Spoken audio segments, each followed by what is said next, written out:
I want to welcome you to Interview with a Medium. I'm Kimberly Montgomery. In this episode, we're joined by the wonderfully warm and delightful Jennifer Doran.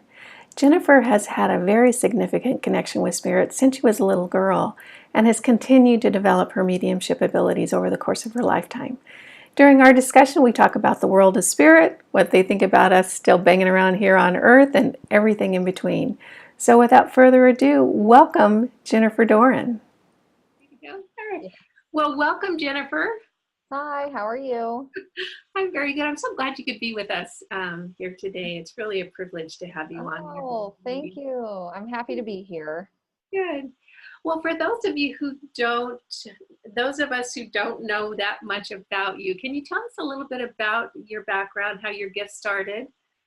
Yeah, actually, like so many of us, I came in with the connection Oh, and I just never really lost it. One of my first memories is I was probably 4 and I would lay in my bed at night and I could look out my bedroom door from that position and I could look right into my parents' room and I would see 3 kids standing there. And I knew that they weren't, actually kids who were in the house because it was just me and my sister. And I mhm. just remember laying there and I would look at them as I would fall asleep and I just never thought it was weird. So I just never really lost the connection. Yeah. Okay. So I have to ask a couple of questions. Yeah. You've got 3 kids standing there. Mhm. So how did they appear to you? Were they super physical? Were they a little misty? They were, they were pretty physical. I could see what they were wearing. Mhm. And they were actually wearing very winter heavy clothes. Uh, and there was like a sled or a toboggan that would appear with them occasionally. Uh, Mhm. it, but there was also the sense of I could see through them, but Yeah. I could see color. I could see them. It wasn't just shadows. Yeah.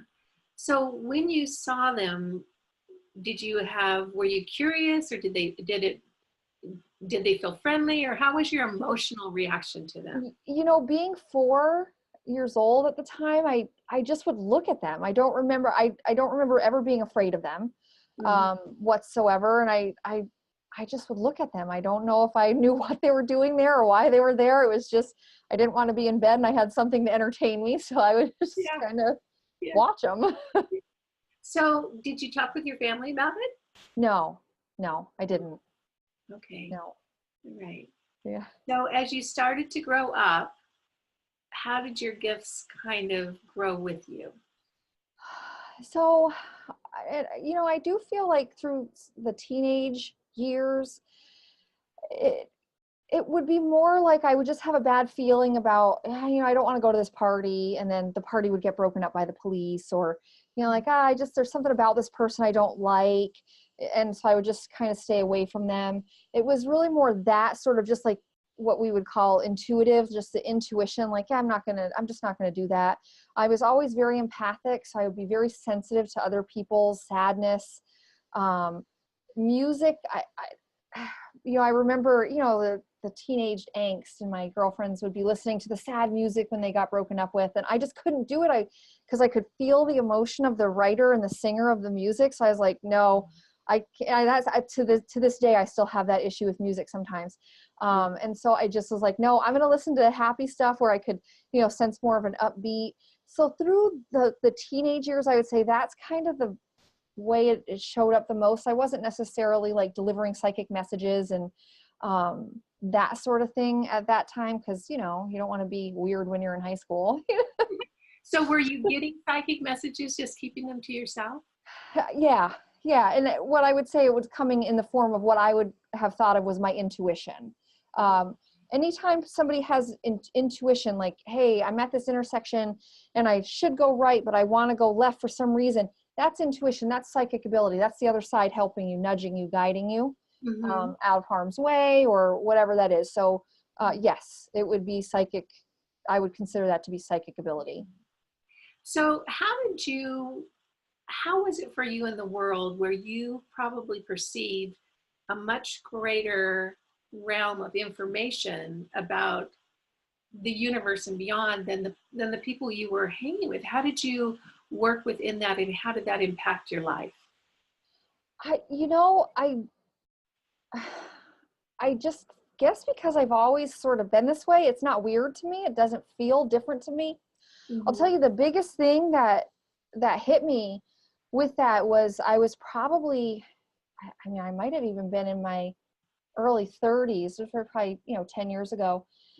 And I had said something to a friend of mine about looking at a person and just like knowing certain things by their physical appearance. I could tell certain things about them, like, oh, I can, I know that woman tends to get into abusive relationships. And I always felt like it was something I was physically seeing that anybody else could physically see. Or I said, I was working with a woman. I said, oh, did your daughter go to jail for a little bit? Because I felt like I could see it. Like I could see this energy on her. And she just looks at me like, how did you know that? And so this other friend said, yeah, you're seeing stuff other people can't see. And I had no idea. And so I realized looking back that I may have appeared judgmental in the past to other people who didn't realize I was picking up on something extra, and I didn't either. I thought everybody could see, oh yeah, that person's obviously an alcoholic because like I can see it. You see it? It's all over them. Can't you see that? So I would say that was the biggest thing for me, that I was like, I guess I'm perceiving stuff other people aren't. Yeah. And I do feel like maybe people might have thought I was judgmental in the past when I would have said something of that nature. Yeah. So are you, but from what you know now, are you the only one in your immediate family that has these gifts? No, I come from a very large extended family. And I have many cousins and relatives who have abilities and gifts. I am the only one who does it as a career, as a living, but certainly not the only one.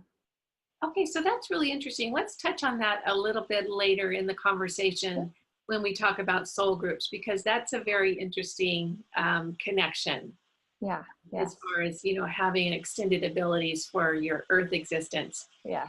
So can you tell us or share with us what were a couple of really dramatic instances for you where you really recognize that there's a whole other world or worlds beyond the one that we're physically experiencing?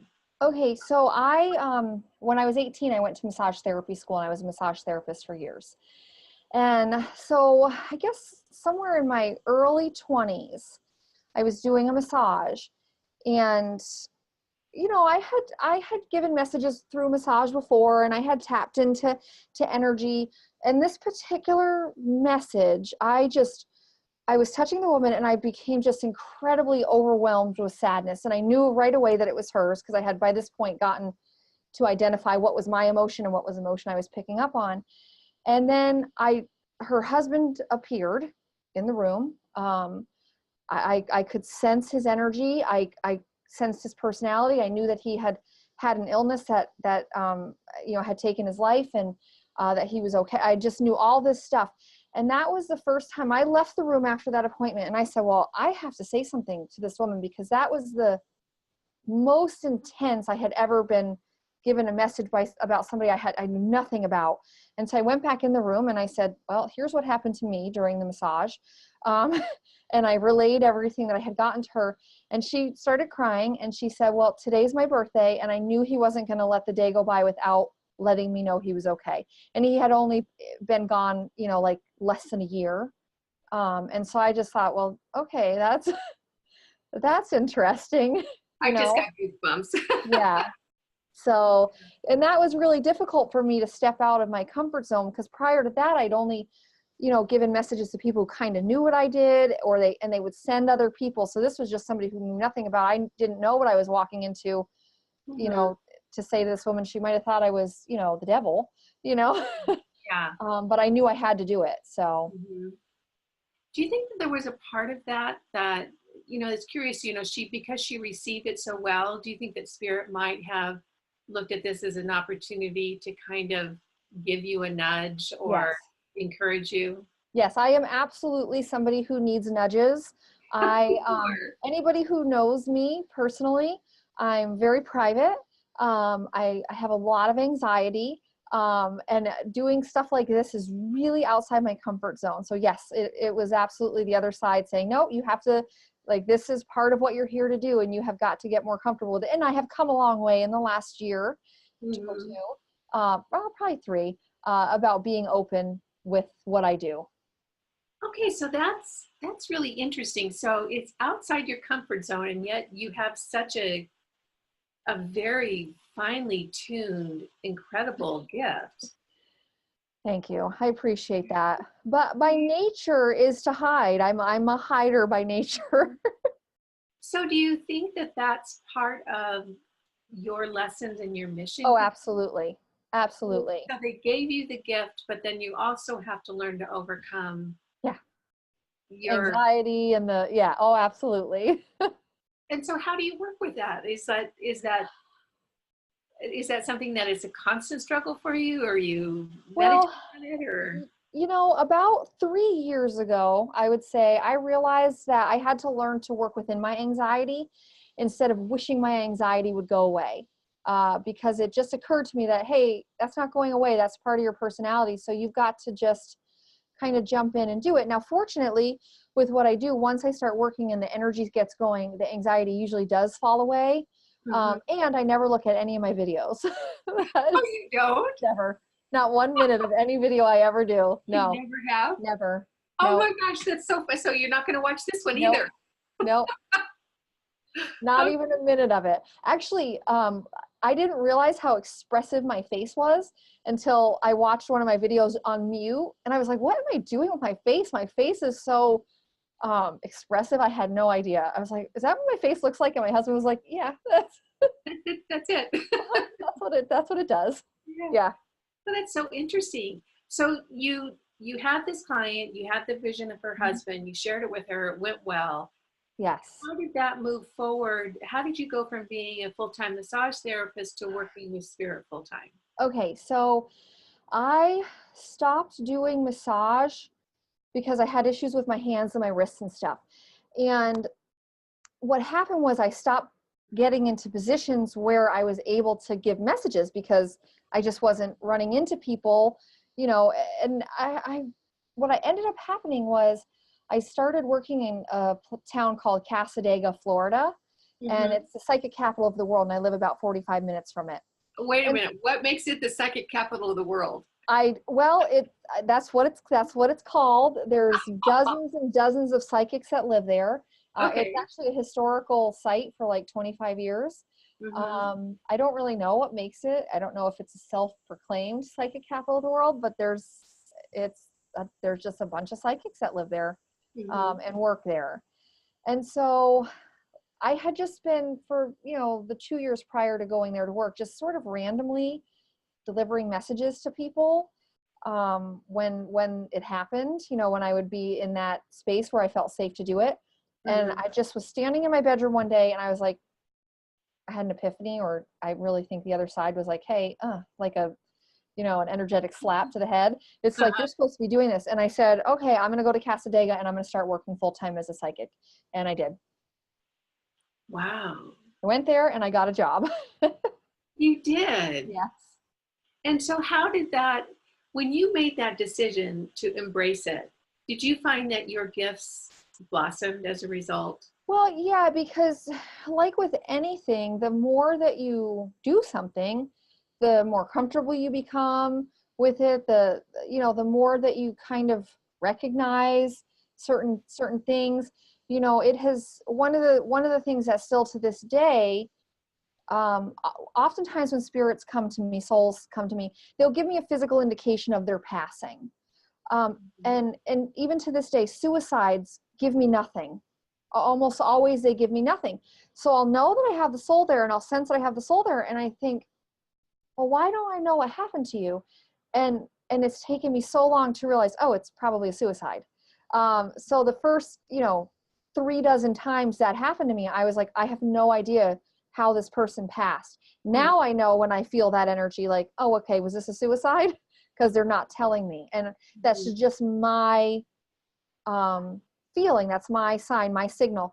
So the more you kind of do this work, you get to understand your own personal physical signs, that sort of stuff, because it's different for everybody. Because anybody who works doing this, your information comes in your frame of reference. Hmm. And you know, so it has to go based on my experiences in this lifetime. Hmm. Yeah, that's so interesting. So you actually had to piece together Mm-hmm. the clues for yourself. Mm-hmm.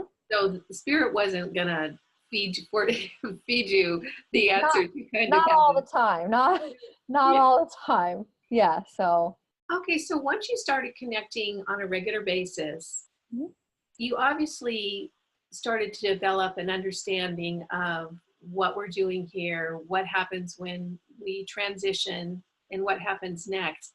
Can you kind of give us just a rough idea of how you perceive the whole life on earth and life in spirit going, how that process works? um, okay, well, I'm, let me see if this is what you're asking. Like, um, life here is about, again, the experiencing the range of emotion, the range of experiences, coming here to learn and grow through that, helping others learn and grow through that. It's really what I believe is the main reason we come here, to learn and grow our soul. We're all looking to, I hate to use the word perfect, but for lack of a better way to put it, we're all looking to perfect our soul. One of the Mhm. quickest ways to do it is to come here. Because even in life, we know we grow the quickest and we grow the most through adversity. Yeah. So, and the problem is that when we get to the other side, we're like, oh, right, this is where I'll be, this is where I'm supposed to be, and this is where I'll come back to. So then we decide to come back down here. Yeah. Um, uh, so it's kind of like a loop, although I do believe that we don't ever have to come back here if we don't want to. But we get Mhm. over there and we say, oh, right, okay, I can go back there and try that again. Yeah. I don't So know if that answers what you were asking. yeah, that does. So, I think that we all, once we start getting doing a little research into spirit and that life is eternal and we go on, we all develop sort of our own understanding, or maybe even a picture or perception in our mind Mhm. of really what we're doing here, and that we transition into spirit and that sort of thing. So we have a perception of spirit life. What I'm kind of curious about is, I wonder, once a person transitions and they have a broader perspective, how do they perceive life here on earth, or life in the physical? What have you learned from spirit about what they think about life here? Actually, they have a much better sense of humor towards it than when they're actually here. Um, so it's like, for us here, stuff seems so intense and so real and so Heavy. heavy and crucial. It's not Hmm. that way once they get over there. They can look and they can see, oh yeah, that's why that relationship was so strained the whole time I was there, because they can see the pieces better. So it's a much better sense of humor Hmm. about life here, Hmm. and their own behavior, like our own behavior, that maybe wasn't the most productive when we were here. It's like, oh yeah, okay, like I see what I see. I know why I was like that there, and um, you just, I guess, try to learn better from what we experienced here. And we also do the same sort of work on the other side, just not with all the heaviness. Yeah, right. So if somebody's working on feeling of rejection, and they don't do well with it here, well, they go to the other side and they still work with that. Hmm. Yeah. So, do most of the spirits that you talk to, are they willing to come back to earth? Do they want to come back to earth? Do they see earth as a useful, valuable experience? Yes, a lot of souls do, because again, they have the gift of being able to know that they'll be back there. But no, I have met other souls, who are like, no, I'm not ready, or no, I'll do my work from here, or I'll do my work from other places. Yeah, I have met souls who are like, nope, not going back there. Not my cup of tea, huh? Yes, Yeah. yes. Okay, so when we come in, so we're in spirit. We decide we're going to tough up and go to earth. Yeah. We make a plan, Hmm. or at least this is my understanding. Please correct me based on what you've learned. And we have a soul group Hmm. that works with us, and we all kind of decide, okay, I'm going to be the dad, and you're going to be the mom, and you're going to be the sister, and so we define our roles and kind of rough out the lessons that we want to learn, and then whoop, everybody comes in. Yeah. Can you talk a little bit about that concept and just kind of help us understand from more of a spiritual perspective how that works? Because when we're here, we can sometimes feel so isolated, so alone. You know, Well, if we've lost someone, we don't know why. We couldn't imagine that we would plan to lose them before we get here. yes. Yeah. Oh, absolutely.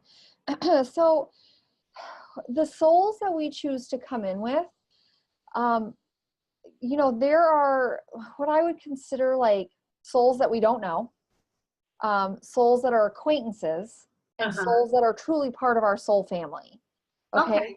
So it depends on what we're trying to learn. There are souls who choose to come in with a group of other souls that I would consider to either be strangers or acquaintances. Usually a lifetime like that is learning about isolation, learning about rejection. So if you say, okay, I need to go into a life where I never quite feel like I fit in, where I always kind of feel like the odd man out, you can't come in with a bunch of souls from your soul family because it won't work. So you have to come in with souls you don't quite know as well. Does that make sense? It does, because even though you're in human form, there'll be that underlying knowingness if you know that soul on a soul level. Is that what you're saying? Exactly. Yes. Okay.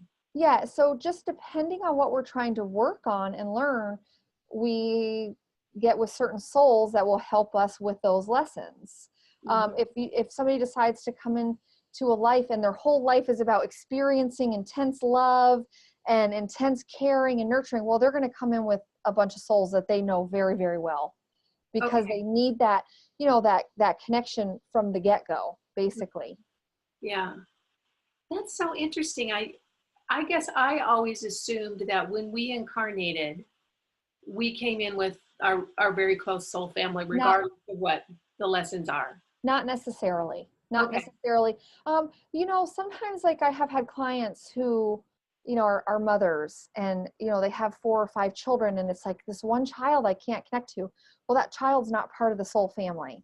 So the working to form a connection and a bond is going to be a little bit more difficult because there's not all that history of the other lifetimes together. Okay, so there's not that underlying vibrational familiarity. Correct. Yeah. Yes. And see, if you think of it, like we need to have, again, the range of experiences. So, to come in with the same souls all the time, it does limit a little bit the experiences that we could have. Okay. Yeah, I see that. Yeah. Okay, so I have another question. So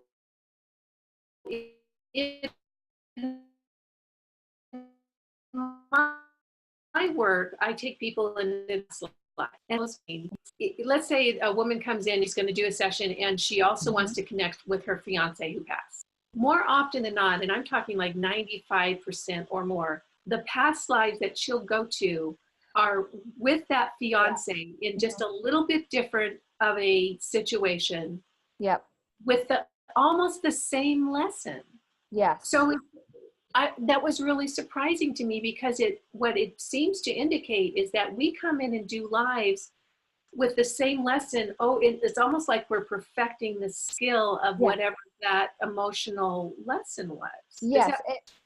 Yeah. And it's funny because again, with this, like what we can do is we can take our human life, this lifetime, and you can look at patterns. And I'm just going to say, for example, if a man or a woman tends to date somebody who has an addiction issue. Okay. And they experience that over and over again. They get out of one relationship, and the next relationship, sure enough, they'll think this person is not an addict, and then they turn out to be. Okay. That is because whatever the lesson is that they're supposed to learn there hasn't been learned to the degree they want it to. So the universe, God, whatever you want to call it, keeps sending the lesson. Okay. Okay. Now, that'll keep happening over and over in a lifetime. And if we do not learn to the degree we are satisfied with, it will carry on into other lifetimes as well. Wow. So yeah, once the lesson's learned, that energy moves out. And it's not to say that that same 2 souls won't be together again, but that lesson won't be, if it was that one of them was always dying too early, one of them was always having to lose, they were losing each other. Well, maybe the next time, if they've learned what they need to learn, then they get to have their life together to the end. instead of one leaving way too soon. So transitioning on then to a new lesson. Yes. Okay, so here's another thing that I'm curious about. And, so we're pure source energy, and we're souls, and then we come into these bodies, and, we're going to learn these lessons. What I've noticed, there's a big difference between maybe what I want and what my higher self wants. Yes. So it's like, I may say, no more lessons. Yeah. I'm tired, I'm exhausted. I obviously put on too much on for this lifetime, no more lessons. And my higher self's going, ha ha. Yeah. No. So how can we, can you talk to that? It's like, there's a big difference between what I think is a good outcome and what my higher self thinks is a good outcome. Yeah, because we have like the amnesia when we get here, so we forget why we chose these things, why we decided to learn all this, what it is because if we didn't, it's like a double blind study, like if we knew, the results wouldn't be, we need to not remember, we need to not know why we're supposed to be learning this. Otherwise the lesson doesn't get learned in the way in which it needs to be. Yeah. So, before we come in, we have like a group that we consult with about what we're wanting to do. And sometimes they try to tell us, no, you're piling on too much. Like maybe you want to take some of this off your plate. And sometimes we might, but then we get here and we're human and our egos get involved and our bodies get physically tired. And we're like, all right, I'm done. Because there's always somewhere in that subconscious of our mind that knows this is not home for us. So it's like, I'm over it. I just want to go home. Like, this has been a horrible vacation. Let's just cut it short and go home. Yeah. And I think that it's hard to be human and not feel that way. Oh, absolutely. Sometimes. Part of the human experience. Yeah. It's part of the experience here. Yeah. And it's like because I've had experiences where I've, talked with spirit or heard from spirit or that sort of thing. You're right. They do look at it with a much more lighthearted attitude about it, but it seems so real. Yeah. For us here. Well, and again, like our concept of time here, time is so slow. Yeah. So slow here. It's ridiculously slow here. And over there, it's not. So they're like, they've only got 50 more years. That's fine. That'll go like nothing. But we're the ones here living in it. It's like, oh my God, like, I can't do this another day. Yeah, I know. Okay. So what can you say to the family members who are watching this, who've lost a loved one, and they hear us talking about souls and this and that, but they're, when you're grieving, oftentimes there's nothing more you can think about is the pain you're feeling, and maybe you're feeling guilt, or you're just feeling such a sense of loss. What can you say to them to kind of help them have a different type of understanding? I don't know if anything I'm about to say is going to help them, because grief is truly an individual battle. It really is. People who are going through grief, they are the only ones that truly know what is going on within them. I always say with loss, like the first year, just kind of allow yourself to have any of the feelings that you need to, if you can't, especially with major losses, soulmate, love of the life, child, if you're not functioning that first year, even in that first year, I say, if you can't get yourself up and get going, it's okay. But kind of once you get to that year, if you're not starting to live your life and find some joy again, get help, get counseling, get a support group, something like that. But I like to tell people the first year, allow yourself the leeway.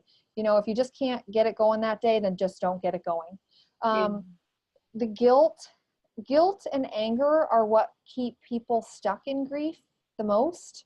Okay. And oftentimes people have guilt over the loss of somebody. And it's like, from the outside looking in, it's like you hold no responsibility for that passing. Mm-hmm. And again, that's why I say grief is a very individual thing, because you know, I should have been there. I should have done this. I should have done that. If I had done this, if this had gone differently. And that is just a rabbit hole that you have got to actively keep yourself from going down when you're in grief. Oh, that's such good advice. Yeah, you just can't, because the person is gone.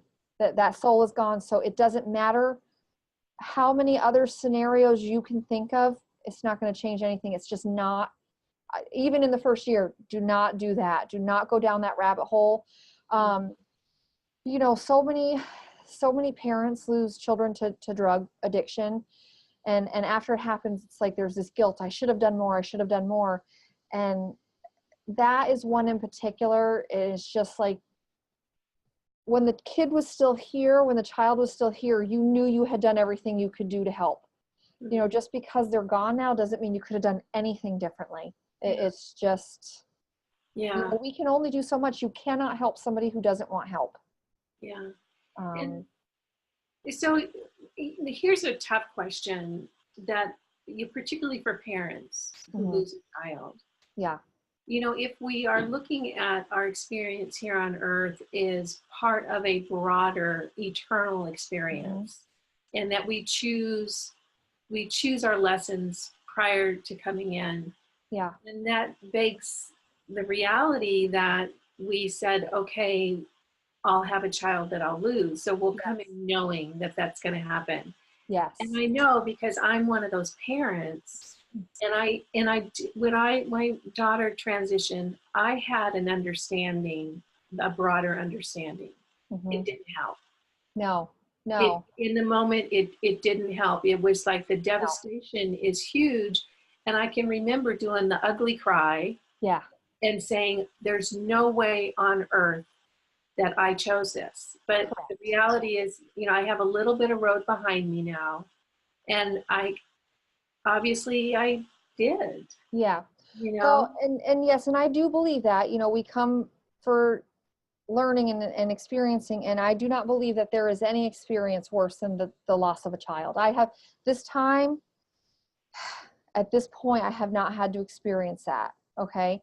But yeah, it doesn't make it easier. And the other thing that I tell people is, especially with a loss like that, you are no longer the person you were before that death. You are different now, and you are never going to be that same person again. And so that people struggle with too, because it's like, how do I get back to, you know, feeling okay? And you don't, especially with the loss of a child, you never get back to who you were before that loss. It's just, you have to figure out how to move forward and find happiness in the life after the loss of a child. And that, I think, sometimes catches people too, because it's like they stay in that moment of like, this is it. And they stay in the death moment. And a lot of times I see people afraid to let go of the guilt and the sorrow, because they feel like that means that, okay, now I'm letting you go and I'm okay with your death. I'm okay with you dying. Right. So there's a misconception of, oh no, if I don't keep feeling this way, punishing myself, staying in this sadness, look at all that my child is going to miss, then that's like me admitting that it's okay that they've died. And that catches people up a lot too. Gosh, that's such a good point, because, you know, now that you say that, I think I felt that. It's like almost a guilt at not being sad, miserable. Yes. And that is truly not what they want for us. It's truly, you know, and, you know, like you said, you chose to come in and experience this. Well, she had to agree to come in and do this for you so that you could experience this. Yeah. So this is not just your choice, or any parent who loses a child. It's not just your decision. That soul has to say, you know what? Yes, I will come in and do that. So that you can experience this. Yeah. And I also had to come to the acceptance that she's her own soul. Yes. She had her own path. And as a parent, and maybe I'm kind of making a gender call, but particularly moms, I think at times we feel so responsible and so nurturing and so protective over our children that even when we're 80 and they're 60, we're still, you know, telling them to brush their teeth and, you know, that sort of thing. Yes. So letting the concept of actually accepting that she had her own path Yeah. was so difficult. It's I'm better now, but it's still difficult, Yes. because that role of mom is so innate in us. Well, and that's, the thing is that it is always going to be difficult. 30 years from now, for Mhm. you, that's going to be difficult. Mhm. And that's unfortunately part of the experience, Yeah. which is just, dreadful. It is dreadful. Yeah.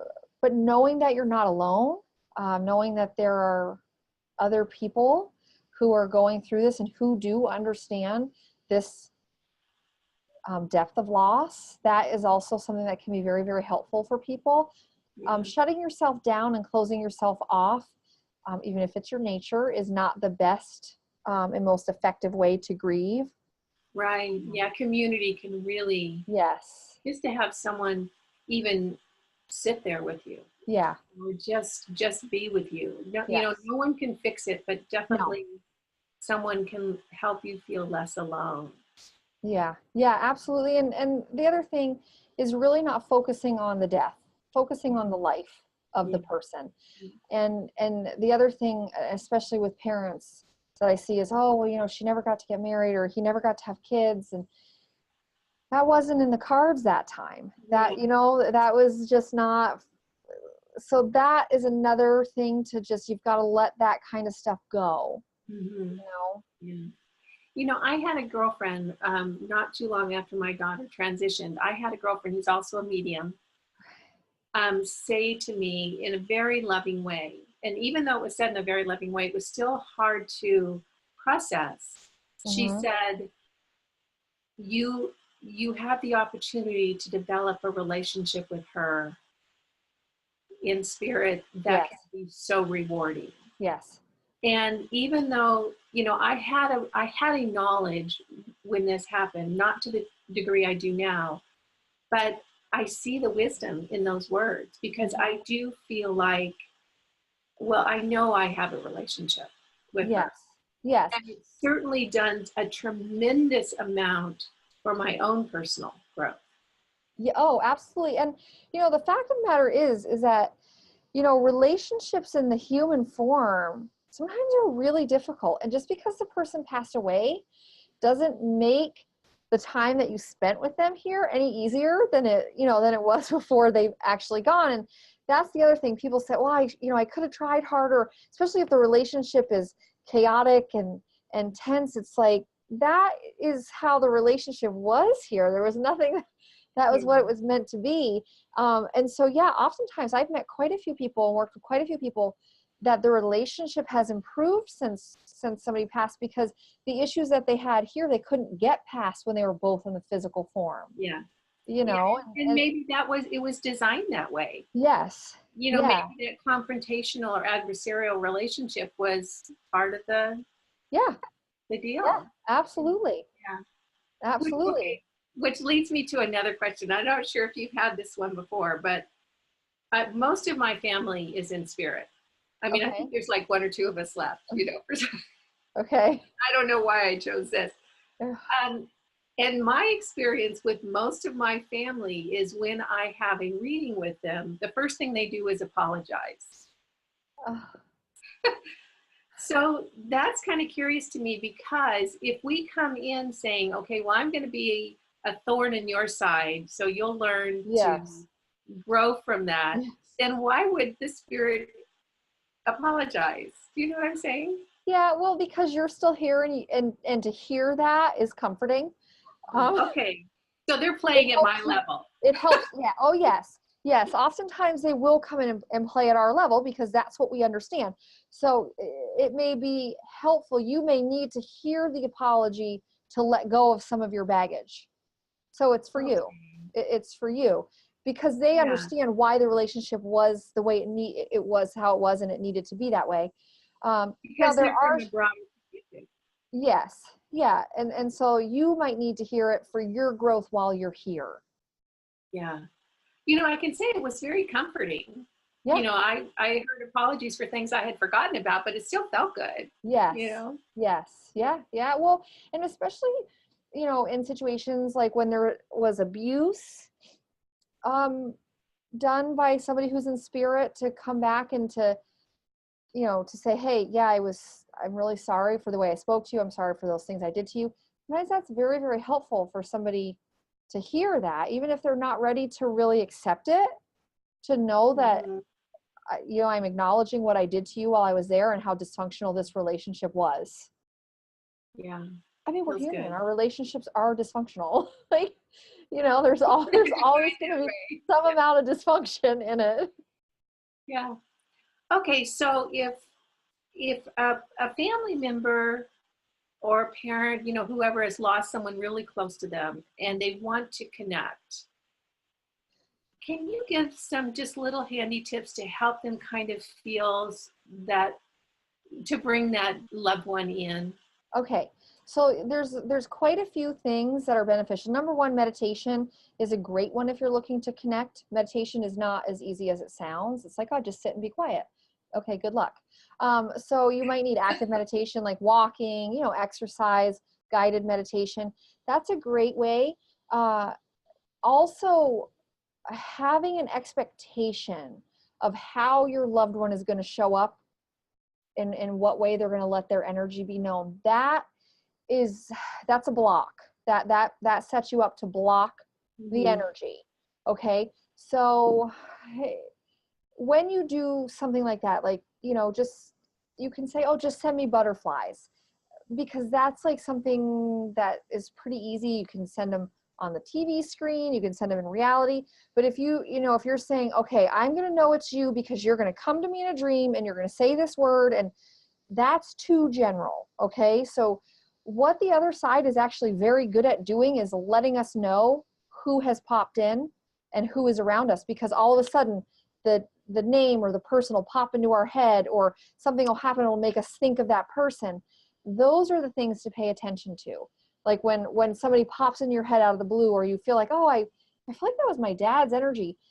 And then don't question it, because as humans we're like, no, it's just my wishful thinking and they're really not around. And so the more open you are to just experiencing whatever energy comes in, the better, without setting limitations. If you're finding coins all the time and you think, oh, that's my Uncle Jack, well, then that's your Uncle Jack. That's why that popped into your head, because he's letting you know, yeah, it is me leaving the coins.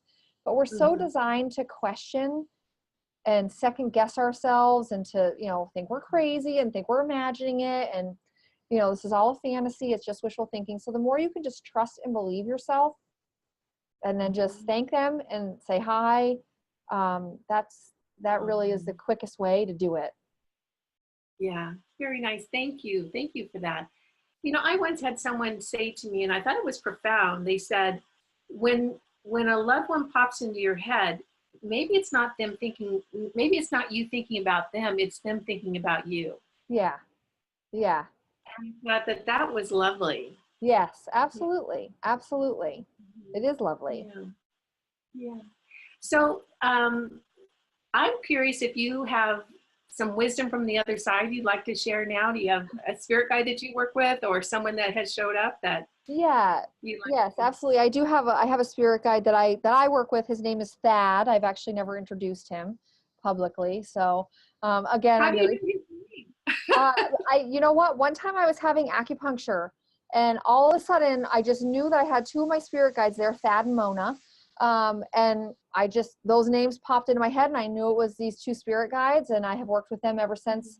And I call them by name. If you know of your spirit guides and you know a name, or if you're looking for a loved one, I do find saying their first name is very helpful, because it connects you a little bit quicker to the energy.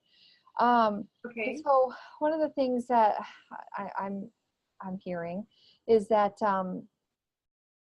just for humans in general, stop thinking of things as right and wrong. Um, Making decisions. No decision is right. No decision is wrong. They're just opportunities to learn different lessons. And the other thing, that just kind of we as people in general need to do is, when you've made a decision, say, okay, I got this job and I'm going to move. across the country. And then if it's an absolute disaster, the assumption is that had I stayed, it would have been better. Okay. Oh, if I had just stayed, if my father hadn't left when I was young, if this, if that, everything else would have been wonderful. That incredibly inhibits our growth as humans in the human experience. Okay. Why? Because we get caught in this idea of what could have been instead of learning from what actually happened. Okay. And the fact of the matter is we truly don't know what the other path would have brought us. And it slows our growth down. And a lot of people spend time, well, if I had just stayed with this person, everything would have been great and wonderful. Well, if you had stayed with that person, maybe they would have beat the heck out of you. And, it's just because this decision didn't work out the way you wanted doesn't mean this one would have. Right. Yeah. Yep. So we kind of look at it, it's all experiences, and that's what we're here to have. Yes. Is experience. Yeah. And how do we learn and how do we grow from the experiences that we've had, even if they don't typically seem like good things? They are. They are, they're things to learn from. They're things to grow our soul. And we have to look, what can I learn from this so I don't have to repeat that again? Yeah. We may not like it, but our spirit guide is thrilled. Yes, exactly. Yeah, exactly. Yeah. Okay. So as we get close to the end here, if you had something to say to a parent who had lost a child and wanted to believe that their child was just in different form, what would you say? If they're just struggling to believe, what would you say to them? That is a tough one because it depends on the person. Everybody has to get there on their own. Some people start out with a belief in the other side.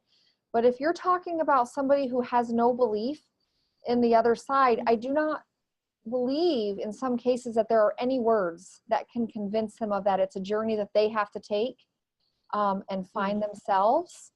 I know that doesn't sound like very uplifting, but it is true. And for some people, the guilt and the anger does stand in their way of believing it. So be gentle with yourself and give yourself time. Yeah. Time does help. Yes. Yeah. Hang in there. Yeah. Well, thank you so much for your time today. This has been so informative, and you've shared so many great little pieces of wisdom. I really appreciate it. Thank you. I'll just trust that it goes well because I won't be watching any of it. So how can we get a hold of you if we want to find out about a reading or other services that you provide? Yeah, absolutely. The best way is to just go right directly to my website. It's www.psychicmediumjenniferdoran.com. Perfect. Wonderful. Well, thank you again, Jennifer. This was wonderful, and I'm so appreciative of your time, and make it a great rest of your day. Thank you. Have a good one. Okay. Bye. Bye.